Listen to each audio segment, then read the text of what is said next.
Hello, Science 30. So today I want to actually go through the last section on solar energy and a number of its different forms. And it's so cool because I've recently come across some awesome examples of this just right here in our own province. Obviously, we talked about our town, but I'll mention Lethbridge and also Okotoks today. So in terms of solar energy, there's a couple of different forms you should be familiar with. The first one is passive solar energy. Passive implying that we're not actively doing much with it. We're not pumping stuff. We're not, um, using motors to uh, move mass or move heat or air. It's passive. So we derive it from the sun's in, from the heat from the sun. So basically, all you do is you have the building you're in is designed to let sunlight in, and then that sunlight will warm materials in the building that will then help to heat the building. Okay, and I recently got a tour of this building here. It's the Lethbridge Science Commons or Science Common building, Science Commons, I think it is with an S. Sorry, it was just finished though last year, as best I know. And this is showing the south side, which is one of the kind of the key features for this building. It is an amazing building. I think overall it's 60% more efficient than a comparable building of this size. It's just amazing. One of the huge ways that it is so efficient is it uses passive solar energy. The sun is shining through all of these windows that are on the south side, right? In our hemisphere where we're at, the sun is predominantly in the southern half of the sky, like right above you and to the south, especially in the wintertime. And so what that looks like is something like this. Uh, this is the building if you were to drive toward in Lethbridge on Scenic Drive and just look kind of west. It's kind of tucked in by the other University of Lethbridge buildings. And this south side, though, it intrigues me because I've been inside it. Um, During the day, here it is in the summertime, the windows can open to release extra heat because in the summertime, um, the sun's rays, they warm up the air inside kind of this narrow corridor that runs all the way up the building, and it heats it up significantly. It's like a sauna.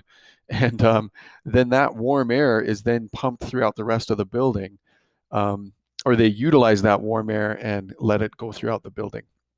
So there could be some active components to this. Obviously, 100% passive means there's nothing moving, but the initial warming of the air is completely passive. There's nothing happening to warm the air.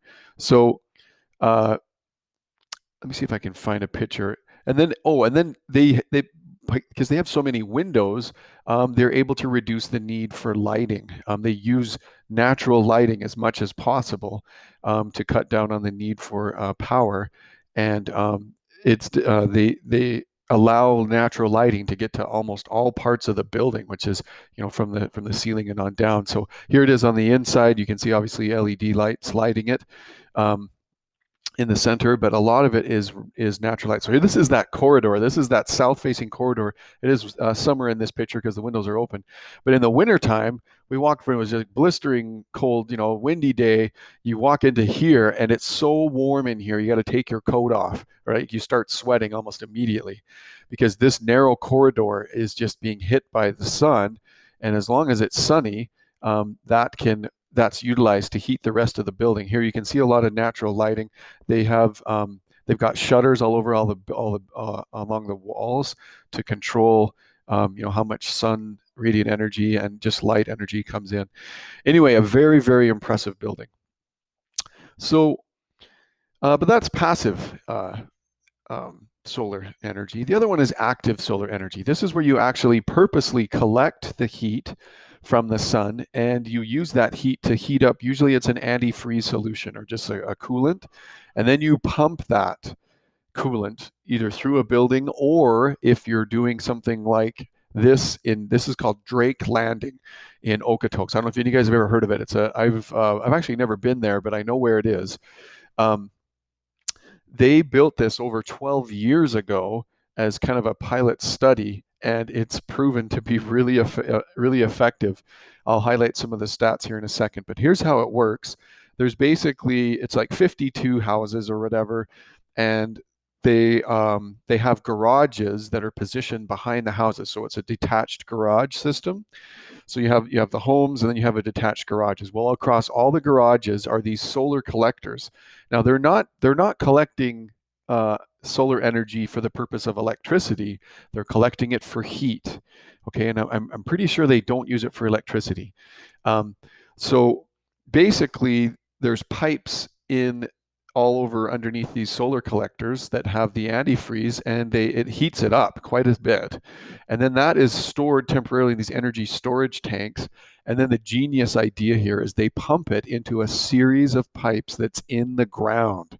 Okay, this borehole seasonal thermal storage, as it's called. Okay, and they continually do that in the summertime, so they get this kind of huge area of earth down. I don't know, it's 100 feet or something. Like, it's um, a really deep kind of storage area, and so this liquid just holds all that heat.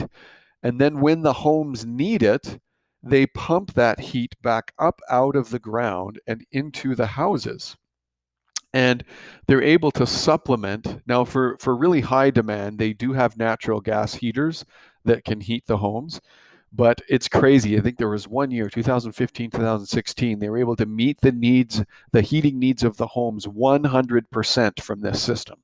So they did not need to use any natural gas, which is amazing.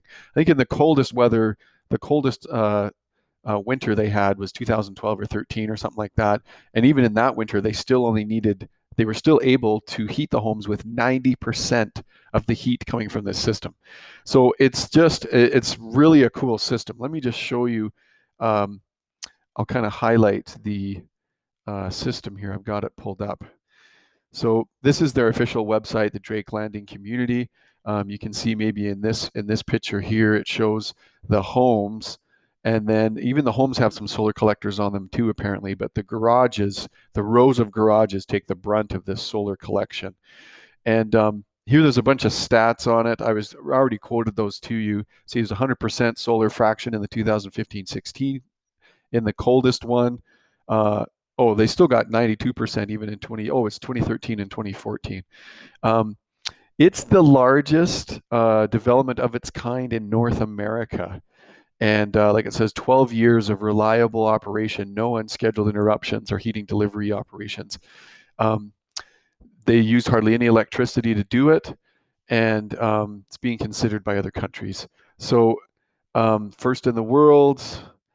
Yeah, it's really impressive. I'll just show you quick the here's some energy consumption comparisons. A typical home versus a Drake Landing home. Like, it's a huge amount of savings. For space heating and for water heating. Like space heating, it's definitely you're saving. You're only using maybe 20% or 15% of the amount of heating that you would require using typical natural gas. And then water heating, it's about cut in half. So that's outstanding. Definitely would save a significant amount of money doing that. And I think, here's just a quick picture here of the, actually I couldn't hear, this is what it was under construction. In 2005, I guess. Wow. So you see all these series of pipes in red, and the pipes are going into these bores or these columns that are drilled, several hundred. Well, I don't know how deep it was. I'd have to read it. I wouldn't be surprised if it's up to 100 feet deep, maybe deeper. And then that's where they store all this heat.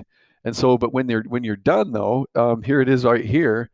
It's just a green space. Now you can't plant trees on it because the trees would grow their roots down and potentially disrupt the pipes. So they keep trees off of it, but it's just a green space. But just a genius idea in terms of harnessing the sun's energy. I think I wanted to show you here, let me just show you the garages. It's a pretty fascinating setup. So here, these pictures kind of show the garages a bit better.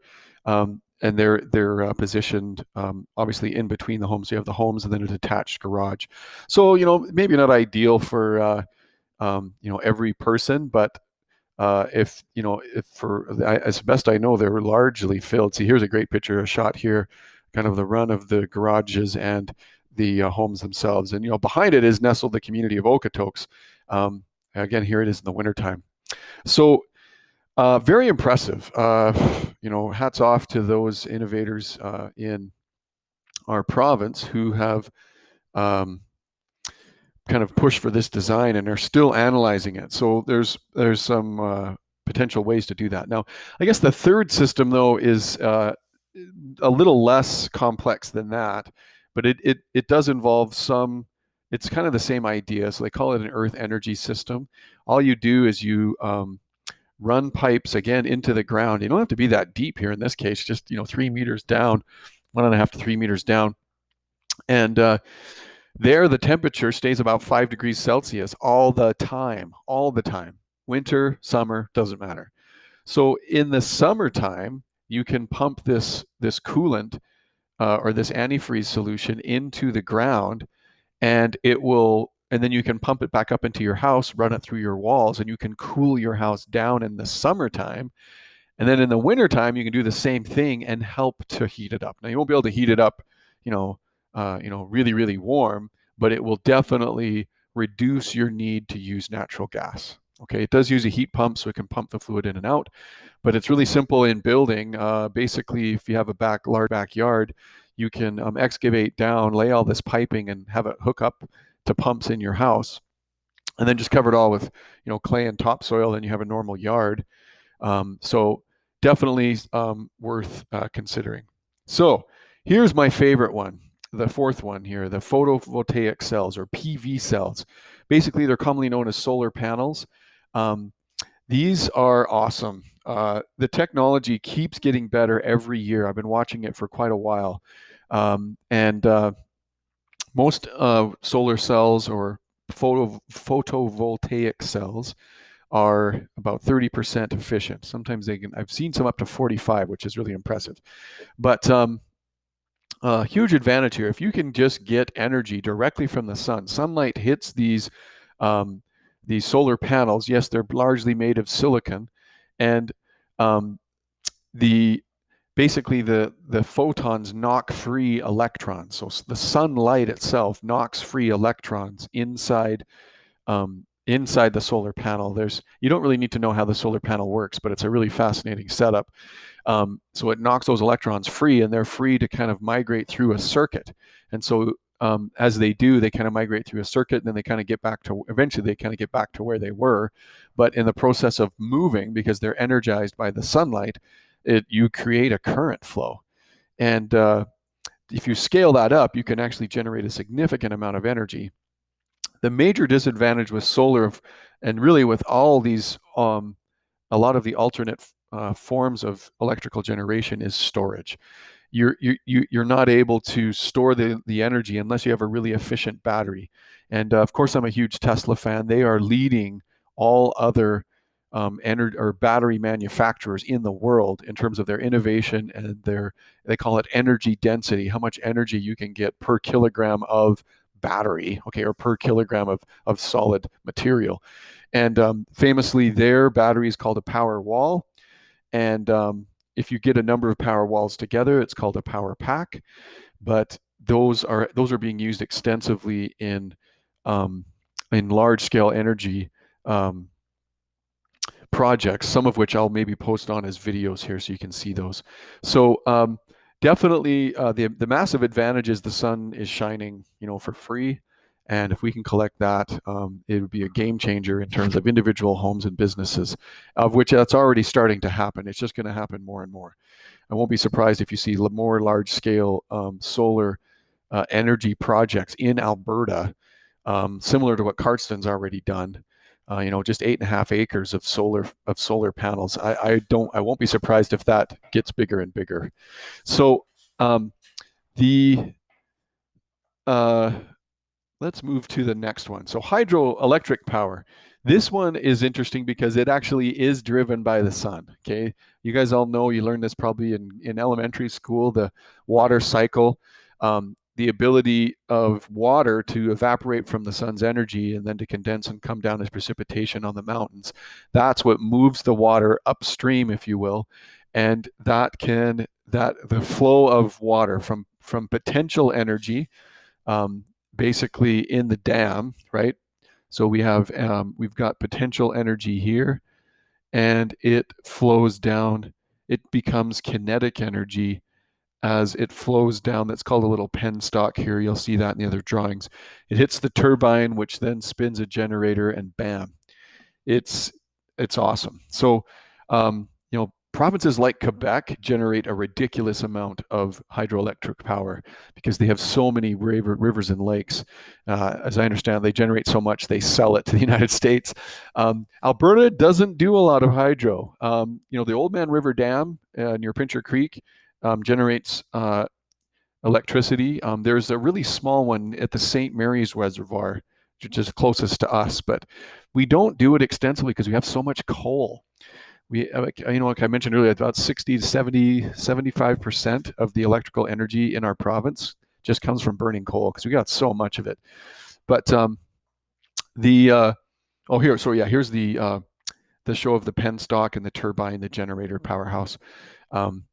So lots of advantages here with hydro as well. It's clean. It's really, really efficient. There's no pollution. The cost per kilowatt hour, you guys remember that from our other unit, it's relatively low. And so it's great. The major disadvantage, though, is what it does upstream. If you install a big dam like that, you're going to flood, acres and acres of land. Obviously, the ideal places for hydroelectric dams are far away from communities and they try to minimize the disruption as best they can. We definitely do it. We've done it extensively enough to make irrigation water available, which we couldn't survive in Alberta without that. Our farmers would have a really hard time if they had to rely 100% on only rainfall. So, I mean, the innovation's there. It's just maybe not always ideal for the location. So the sixth one is wind energy. And yeah, Southern Alberta, we are a prime target for that because we've got so much wind that comes off the Pacific coast up the Rocky Mountains and then kind of funneled most of it through the Crow's Nest Pass, and it just kind of is really concentrated right around here, Cardston, Lethbridge area. And as such, I mean, hey, you drive through the Crow's Nest Pass, you're going to see a pile of this stuff, okay? It's everywhere. And I mean, we're not really surprised by that. So the kinetic energy, the wind flow, pushes on the turbines and spins it. There's a really cool setup on the inside. Basically, the low speed, because you'll see the wind turbines they spin at a fixed speed, and they're designed to actually change the angle of their blade so that when the wind blows really hard, the turbine doesn't spin even faster. So there's some really clever technology to kind of get a relatively constant speed on these wind turbines. If the wind isn't blowing enough, then you'll see their fin or the turbine blades actually knife the wind so that they don't spin at all. And you've maybe seen that if you drive to McGrath sometimes. These blades are just standing there like this, and they look like a Star Wars spaceship. The Emperor's command ship or whatever, because they're not turning. But they get a constant speed. That low speed shaft, though, is connected just to a simple gearbox, which will then spin the generator way faster than that. And that, of course, generates electricity. So in principle, it's quite simple. And in the course of doing it, though, again, one of the major disadvantages is storage. Because the advantages are awesome. I mean, the wind is basically free.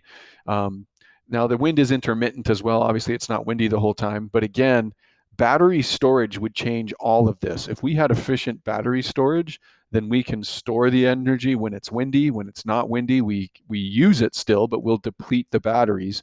But when it's windy and we can store, we can store all of that energy and keep it stored in a battery until we need it. So yeah, wind turbines, they are only 30% efficient. So they're not as efficient as, it's maybe not as good as either water, and definitely not, but you can see 30, 40%, that's almost the same efficiency as the current solar panels. So definitely some potential improvement. There is some risk to wildlife and birds. And, obviously there's a visual change in the landscape. Some people don't like looking out their window and seeing this. So anyway, but that's definitely a point to consider. Now, the last section just deals with biomass in general. And that's just plant matter or agricultural waste that's used as a fuel or as an energy source. Okay, so you can, one is, like an example is leftover waste wood. When you make wood products, there's the bark and there's branches and parts of the tree that you never really use, and it's wood, but it's not usable. And so there's some potential to grab that and burn it, or to use it to generate some energy. So that's definitely, there's an advantage, as I noted, to use material that would normally just be thrown away. That would just go to waste. We definitely want to take advantage of that. But as a base load, is the term, as a base load source, meaning like the main source of energy, it's definitely not going to come from stuff like this. This is all supplemental. Yes, there's some carbon dioxide gases. There's some considerations for the environment. Biofuels is another one. It's a fuel made from plant and animal products and waste. Okay, so there's basically three kinds of biofuels. Ethanol is probably the biggest one, and we see it all the time here in Alberta. Next time you fill up with gas, look for the word ethanol. It'll probably be written somewhere. It'll say ethanol fueled, or it might say 5% ethanol, 10% ethanol. Ethanol is it's made from crops, or basically the parts of crops that can't be used. Okay, or you can grow it directly. So like corn, soybeans, sugar beets, and canola. The stalk, the parts of the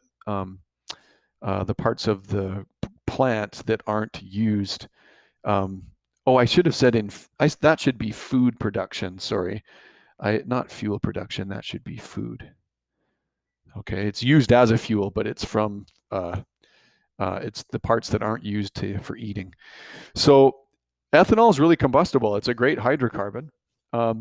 And most vehicle engines can take up to about 10% ethanol. So almost in Alberta, almost all of our gas is ethanol blended gasoline. Most of us don't even look. We just go fill up, and we fill up and fuel up. But, so it does reduce the overall need. But some people consider it a renewable resource because you can keep growing crops. I kind of cringe at that, because is it really renewable? I don't know. We're using diesel fuel, we're using farm machinery, pesticides, all that stuff, and that's one of the disadvantages. To make ethanol, I don't know. I have issues with that. I kind of side with some of the critics. They're saying, like, why are we using arable farmland to make ethanol instead of making food when there's food shortages everywhere and stuff like that? So I don't know. Definitely a debatable topic, but ethanol is a supplemental fuel source. The other one is biodiesel. This is basically made from waste cooking oil, okay? Mostly from the food industry, okay?